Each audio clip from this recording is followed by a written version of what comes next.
really, those of us who are out here to study the battle and study the tactical use, military education are a minority. And in general, I think whenever a national park starts to talk about cutting down trees, the fights at Gettysburg with the landscape restoration that are now, what, almost 3 decades? Yeah, almost 30 Those, years. I mean, that was a titanic struggle to, in the end, get that done. And now some of those areas that Latcher cut in the late 90s and early 2000s are growing back up again. Yeah. So. What you need to do is have a movie made about every 10 years. No, they were talking about at Gettysburg when they came in. Yeah, that explosion of interest Well, was helpful, but I yeah, but the movie wanted the utility poles taken out. So And let's go on. we at least right now have a battlefield. So, Yeah. so let's use what it is that we have. I pause here because here is the marker for the 11th Tennessee, the left regiment of Smith's brigade, and so we're still walking across the front of Smith's brigade. Yeah. I'm sorry. That's a pretty big arc. Yeah, it is. Yes, and in fact, when you read Smith's reports and when you read Wright's reports, the interval, the space between those regiments is apparently very great, and it then opens even more. That initially, when they go into action, there is a fair amount of space between the regiments in the brigades. And then it just opens up even more as the nature of the action goes. So, Jim, are they losing contact because there's confusion as to where the guide is, or are they just trying to overlap a flank? I think all of those things. And some of the initial advances through the woods, and so you get some misdirection as a result of that. But then also, they sense there's still Yankees in front, and they're trying to get on the flank. And maybe at the initial moment, before Cruft really starts to fold back, some of these regimental commanders may have thought, oh, if I shift just a little bit further to the left, then I can get onto the flank. But of course, what happens is Cruft actually folds back, and they then might shift a little bit even further to the. This is still open field at the time. We're still in Brock Field. Yes, right. We would still be in Brock Field here. Close to the western boundary. Yeah. So, the various brigades, each of Cheatham's brigades, except for Maney, which is a little stronger, about 1,600 men. As I recall, each of Cheatham's brigades are between 11 and 1,300 men strong when they go into action. So they're not very large brigades. The distance we've covered is, as we've just discussed, is much wider. So the dispersal across Smith's front especially is another strong indicator of why, instead of an assault, why these regiments involve themselves in an extended firefight. Because most of them suddenly find themselves without support, close support on their right or their left. They're, in a sense, alone on the battlefield. And so Smith is never able to orchestrate just a full-on assault. In other parts of the battlefield, we see infantry charging back and forth. Here we see a very static firefight for most of these men. So at the time the 11th is here, Wright's not come up on the left yet. Wright is moving in that direction and starting to wheel to face to the north. Think of this as really sort of an extended right wheel. And even if you have reenacting experience or military drill experience, even a small formation that conducts a wheel finds itself opening in the direction of the wheel. It's just the nature of the movement. So Cheatham starts out basically advancing to the northwest, But as the right of that mile-long 3 brigade line, Jackson and then Smith, as they make contact, then from a point in Smith's line, the Cheatham's front line begins that right wheel that Dave just described, and they're going to wind up basically going around the face to the north. So they're going to go an eighth of a way around the circle to face to the north. So. Hey, Jim, Yes. how aware was Cheatham that his division was probably not going the direction he thought it was supposed to go or start off? Was he aware that they were doing this and did he try to get some help? Or We talk mostly about the brigade commanders. We don't talk so much about the divisional commanders, and we rarely talk about the corps commanders, especially on the Confederate side. Partly because, for instance, the man who's supposed to be coordinating this from the Confederates at the top, Leonidas Polk, is way back there and out of touch. Cheatham, it's somewhat unclear. Cheatham is active and is participating. He is bringing up his reserve brigades. That's how Maney will replace Jackson and Straw will replace Smith. But my impression of Cheatham from his report and from other accounts is that he's going to be on that flank. He's not out here on this flank. And so this flank, as we get beyond Smith and into Wright, and even the other reserve brigade, Otho Straw, is committed back there. We'll have to bring another Confederate division onto the battlefield, A.P. Stewart's division, on this flank. So Cheatham is over there, largely focused over there. He's not on this part of the line. General Palmer, the Union divisional commander, is pretty active with all 3 of his brigades. He's in touch with them. He's aware of their fight, and in some cases, he's helping to orchestrate their movements. It's possible, though we have no direct evidence, that he had Cruft form the line that he formed. Well, you do know that Polk's got one staff officer out here because Stewart runs into him. Right. Yeah. And Richmond has at least the general sense that Polk is now expected to engage up here because that's what he's going to relate to Stewart. So.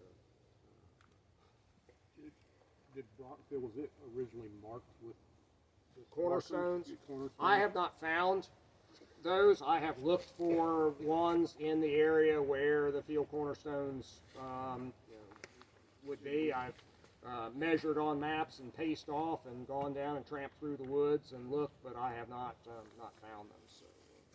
So would there be, for this sort of L-shaped field, would there be 1, 2, 3, 4, 5, 6? No, 4, maybe even 9 total. So Yeah. It has a little peninsula or panhandle, if you will. Yeah. Right, yeah, but I haven't found them. So. I came out here. Let's say I guess it was in December, and tramped around, in particular this part of it, looking at this western extension, and again. So how are we basing The size? off of the Betts map, and also the Coast Survey map of April, May 1864. So. Any reports on how well or not they were served, like Cheatham, by staff? I mean, if he's over here, we know that the staff keep him informed There, about which. I am not aware of neither Smith or Wright talk about any interaction with a Cheatham staff officer.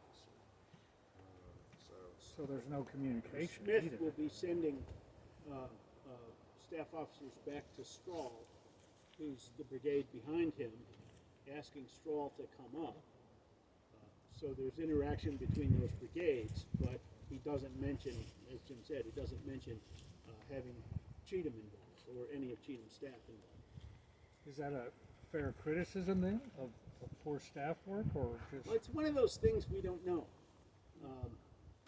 If we had a description from each staff officer about what they were doing or what they weren't doing,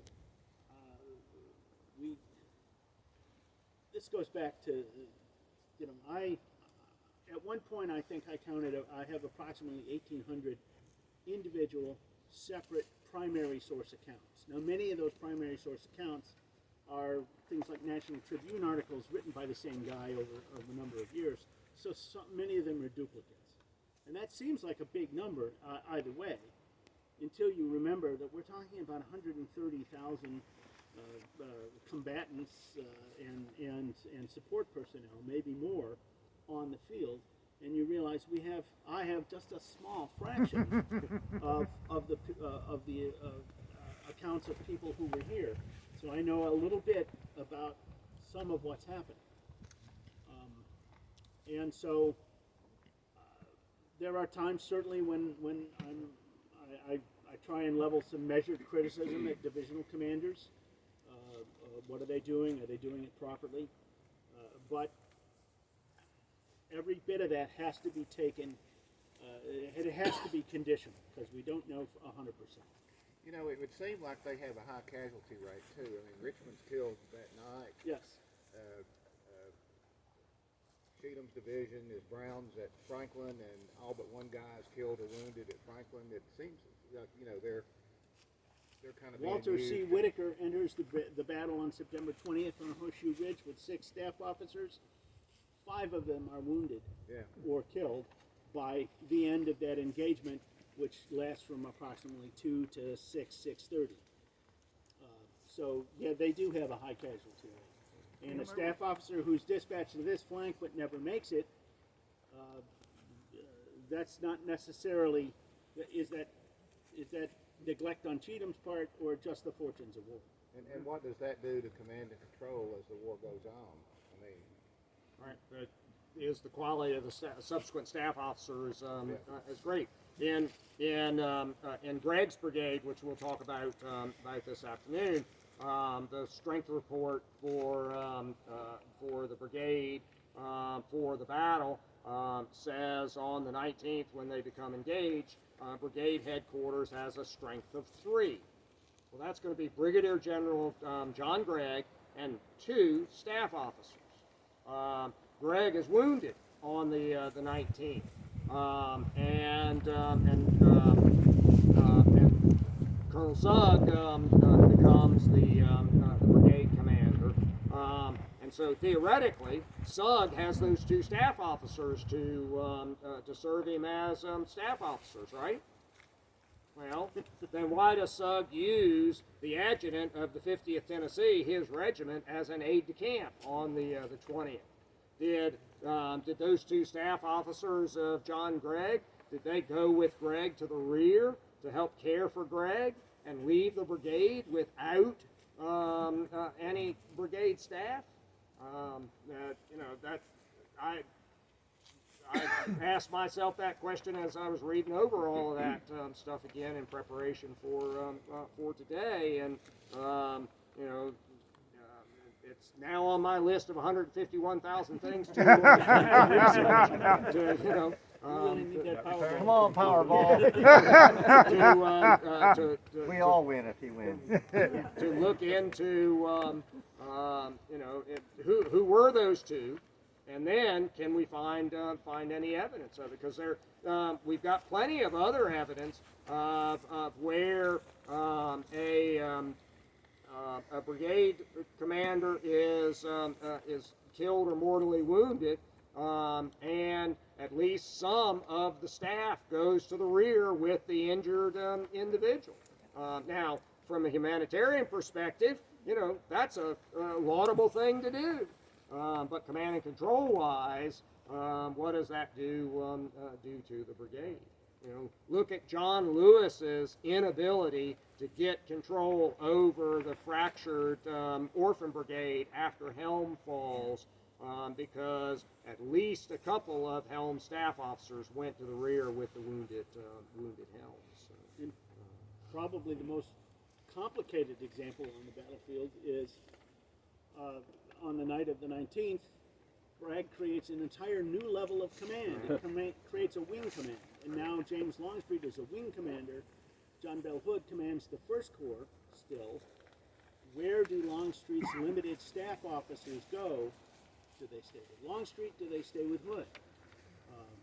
Most of them seem to stay with Longstreet. So Hood has to steal people from. Yeah, Hood has his divisional staff.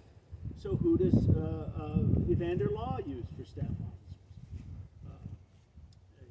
Because that's one of the sort of hidden consequences of reorganization and creation of these, of reorganizing your army, creating new commands on the fly. The staff officers, they were picked personally by the commander, right? Not always. Not always? Okay, I thought. Now, many of them are simply because of the nature of the organization of these units, the nature of the war. But the assistant adjutant general, the assistant inspector general, they are all appointments to that position. A brigade was entitled to have those positions, and people are to be appointed to them. The only personal staff officers were the aide-de-camps.